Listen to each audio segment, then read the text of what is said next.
আমরা ছোট এবং বড় উভয় সংখ্যা জোড় এবং বিজোড় সংখ্যা চিনতে আমাদের ভুল হয়।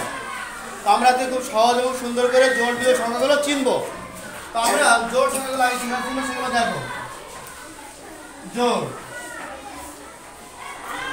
0 2 4 6 8, ঠিক আছে। যদি কোনো সংখ্যার শেষে 0 2 4 6 8 থাকে তাহলে সেটা কি হবে?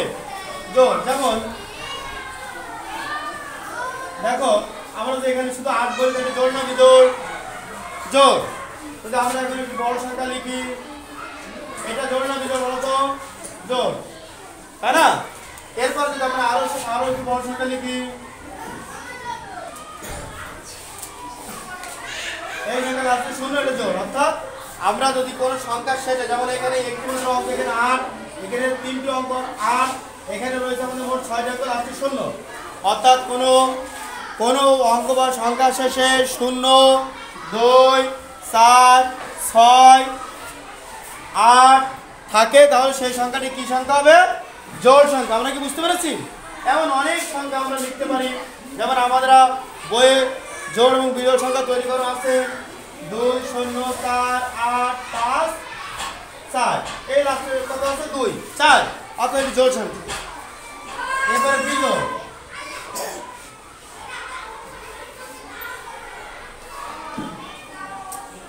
বিজোড় সংখ্যা হলো কোনগুলো? 1 3 5 7 9। যেমন আমরা যদি উদাহরণ দিতে চাই, যেমন মনে করো আমার শুধু যদি 5 লিখি তাহলে বিজোড়। এরপরে যদি আমরা 2 4 3 লিখি তাহলে এটা বিজোড়। এরপরে যদি আমরা এমন লিখি 9 5 2 3 1, এটি বিজোড়, তাই না? এইভাবে কিন্তু আমরা বিজোড় সংখ্যা তৈরি করতে পারি।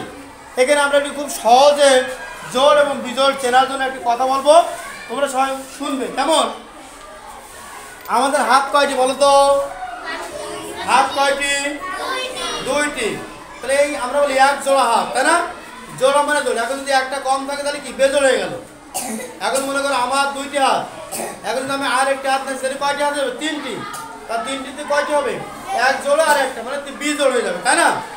এরপর যেমন আমরা জুতা পরি, 1 জোড়া জুতায় কয়টি জুতা থাকে? 2টি। তাহলে এটা 1 জোড়া। আর যদি একটি হয় তাহলে কি বেজোড় হয়ে যাবে, তাই না? বিজোড় হয়ে যাবে। আমরা কি বুঝতে পেরেছি? যেমন আমার হাতে আঙ্গুল কয়টি? 5টি।